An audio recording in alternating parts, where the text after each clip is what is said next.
Bien, como lo habíamos anunciado, está con nosotros el diputado, senador electo Javier García. ¿Cómo estás, Javier? Bien, Leandro, muchas gracias por la invitación. Bueno, ¿cómo han evaluado ya con el paso de las horas los resultados del domingo? Bueno, a ver, teníamos un objetivo que era el balotaje, el primer objetivo. Obviamente teníamos la impresión de que los resultados iban a ser, habiendo un balotaje, iban a ser un popoco diferentes. Esa era una realidad. Pero bueno, como decía Perón, no hay más verdad que la realidad, y la realidad es esta. Un número un porcentaje del Frente Amplio un poco mayor de lo que se esperaba, y un porcentaje que no votó al Frente Amplio un poco menor de lo que se esperaba. Esa es la realidad, y con ese arranque es que el jueves empezamos a trabajar. Claro. Ahora, ustedes, los políticos, hacen muchos números previamente y saben más o menos dónde son fuertes, dónde son débiles, dónde hay que apuntar la militancia, el trabajo. ¿Han hecho ese repaso, digamos, dónde votó peor el Partido Nacional, dónde votó peor el Partido Colorado, dónde votó muy bien el Frente y no lo esperaban? A ver, no, en el caso de nuestro partido yo no quiero referirme a los demás. La verdad que el porcentaje que obtuvimos es un buen porcentaje, que es mayor que el del año 2009. Sí. Quizás un poco menor de lo que esperamos. Se conforma de la realidad de todos los departamentos. Tuvimos votaciones que superaron ampliamente la del departamento, ¿no? La del 2009. Montevideo es un caso, una muy buena votación en Montevideo. Aumentó en el entorno, si estoy jugando en memoria, de 5 o 6 puntos con respecto a la elección pasada. Sí. Montevideo. En Montevideo. Y algunos otros departamentos, y en otro un poco más bajo. Y esa es la realidad. Es decir, nuestra campaña fue una campaña que tuvimos una muy fuerte militancia y mucha participación. Y es lo que veíamos y lo que nos llevaba a ver que podía haber un poco más, pero no mucho más de lo que lo esperamos. El conjunto de los votos que no votaron, de las personas, mejor dicho, que no votaron al Frente Amplio, es un poco menor de lo que nosotros pensamos que iba a ser ese conjunto, pero bueno. Claro. Esa es la realidad. Ahora, ustedes aspiraban a votar un poco más pero de lo que votaban. Estamos hablando de dos puntos más, quizás. ¿Cuánto? De 2 puntos más, que era lo que decían básicamente, ¿no? O sea, el 31, en torno al 33. En esa franja que era lo que... Ustedes no creían que podían votar 35 o 36, digamos, no se engañaban en ese... No, 36 no. Es decir, todas las encuestadoras aparte nos daban esa banda, ¿no? Algunas daban 31 o 32 y otras daban 33, casi 34. Digamos que 32, 33 era un número que andaba en la banda de lo esperable. Claro. Fue 31, tampoco. Sí, es que en realidad las encuestadoras al que le invocaron mejor fue al Partido Nacional, en sus predicciones previas. Sí. Digamos, ahí no hubo tanto desfasaje. Sin duda. Usted no quiere comentar lo que sucedió con el Partido Colorado y lo que sucedió con el Frente Amplio, pero en líneas generales, si uno hace el repaso del mapa, dice el Frente Amplio no sufrió el desgaste del gobierno, y además la izquierda como conjunto ideológico creció, porque ahora hay un diputado de Unidad Popular, el Partido Independiente creció, ahí hay que ver si todos son izquierda en el Partido Independiente o hay votantes que vienen de los partidos tradicionales, pero en todo caso es centro-izquierda. ¿Qué lectura se hace más macro de eso? Primero, yo quisiera ver si después de 3 procesos electorales donde el Frente Amplio mantiene un porcentaje muy importante de votos, porque vamos a hacer la realidad, es decir, en 2 elecciones tiene mayorías parlamentarias, en esta se arrima bastante, cosa lo sabremos definitivamente cuando se terminen de contar los observados.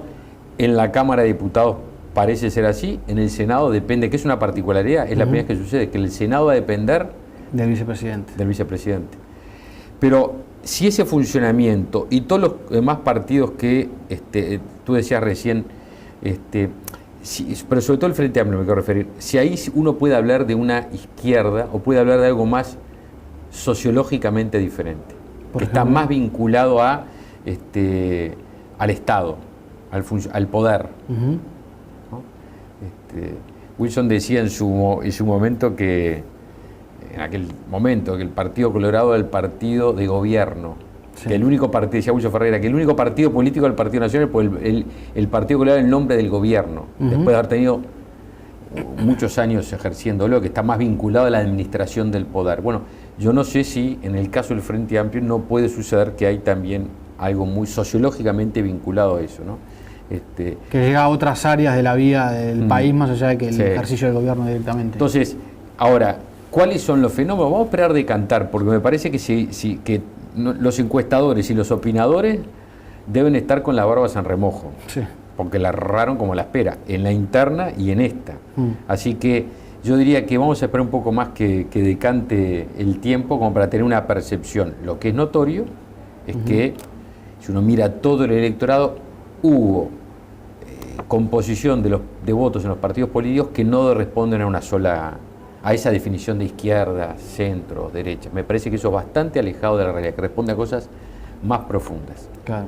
¿Ustedes creen que iba a haber un castigo al Frente Amplio de determinados sectores de la sociedad por algunas carencias en educación o en seguridad o por algunas irregularidades? Es que quizás haya habido un castigo, porque, a ver, tú tenés, no sé, 47%, pero no quiere decir que ese 47% son los mismos 47% que votaron en la elección pasada. Entonces, seguramente hubo gente que no lo votó porque no está de acuerdo y otra gente que se incluyó, que no había votado, que se incluyó allí y que no lo estaba en el pasado. Pues yo digo, uno no puede quedarse con esa explicación de que la izquierda es ese 47% y todo el resto es el centro o algo mucho más complejo, y seguramente hubo gente que dejó de votar al Frente Amplio y otro que lo votó por primera vez.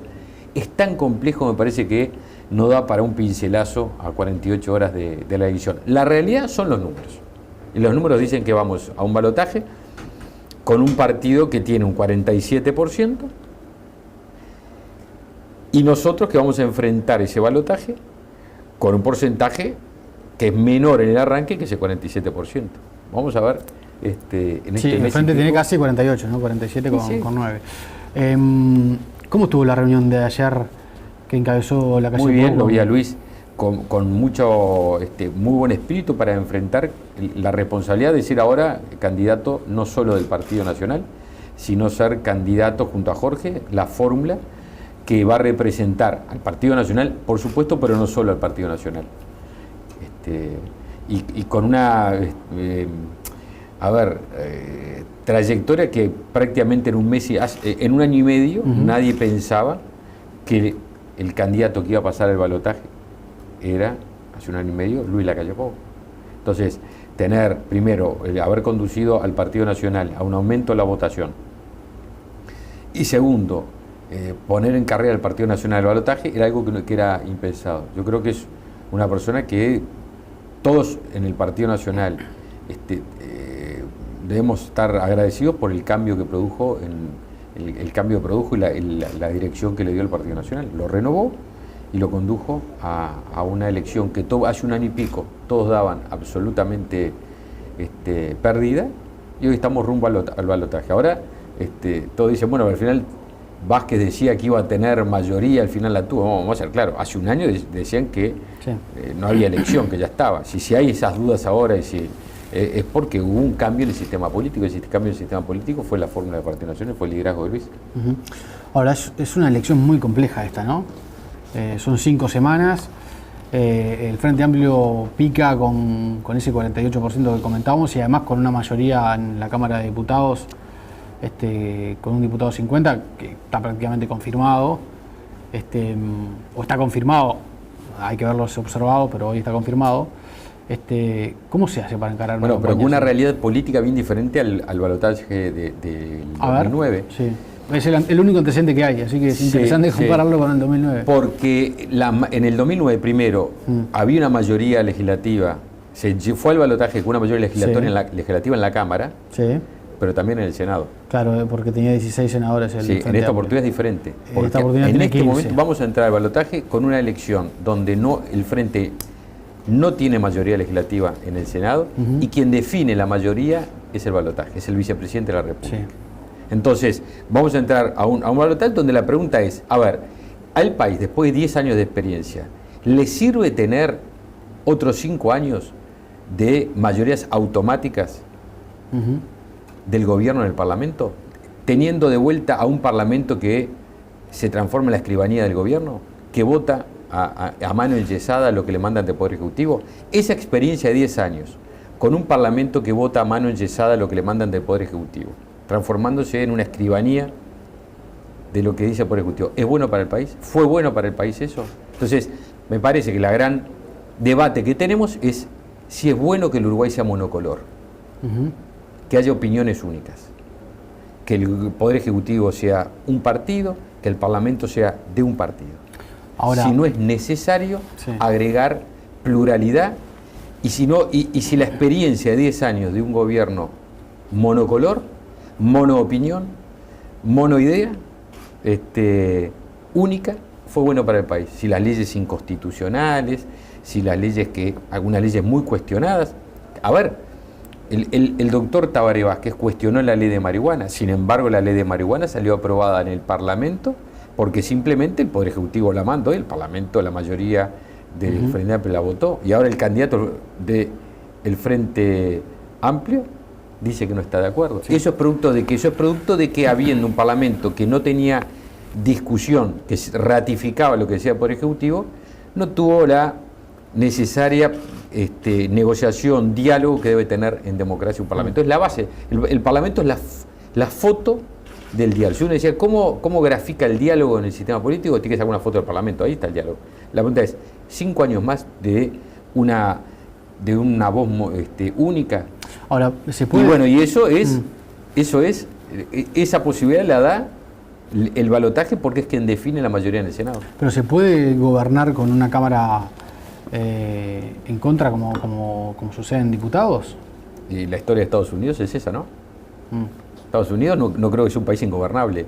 No es de los que uno dice que yo qué sé, actualmente hoy Barack Obama tiene mayoría, creo que en el Congreso y de la mayoría republicana en el Senado, creo que es así. Sí. Pero digo, es ahora y ha sido en la historia, y de haber unos cuantos países más que trabajan. ¿Y qué es lo que obliga a eso? Obliga a que las leyes tienen que tener un diálogo, porque si no, ¿y qué es lo que representa eso? Un país mucho más equilibrado, donde no hay un gobierno, un poder ejecutivo que a marcha camión dice manda que sale con fritas en las cámaras. No sale con fritas. Esto requiere ver, y seguramente habrá menos leyes inconstitucionales, porque las que son inconstitucionales no se votarán y no tendremos que esperar que empiecen a funcionar las leyes y después la Suprema Corte de Justicia diga lo que la oposición, que no fue escuchada y fue aplanada en el Parlamento, dijo que era. Va a ser ¿Va a ser complejo? No, va a ser una cosa muy rica en el sentido de que va a tener, la complejidad que tiene el diálogo. Todo diálogo en una sociedad es complejo. Mucho más simple es el úcase. Marche y mando y siga. Eso es más simple, no es más bueno. Hay otro elemento que uno se imagina complicado y es gobernar sabiendo que hay un 48% de la población que votó a otro partido. Sí, pero si en el balotaje gana el 52, es mayoría.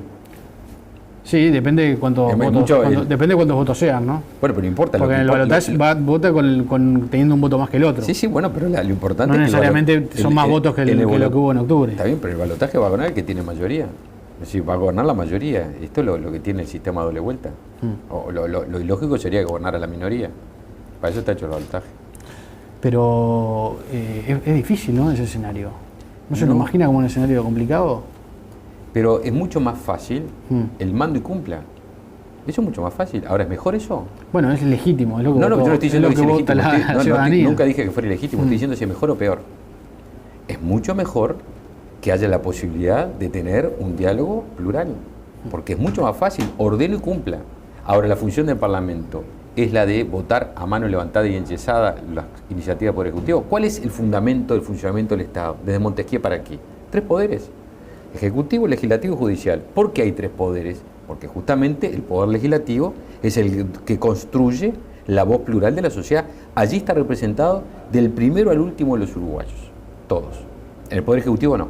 En el Parlamento sí.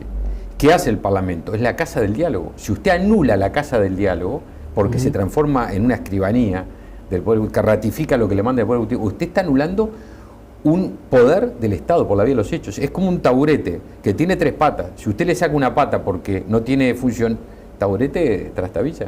Entonces, lo que está en juego es la posibilidad de recobrar un parlamento de diálogo. No demanda al Ejecutivo y se vota. No importa si está mal o está bien.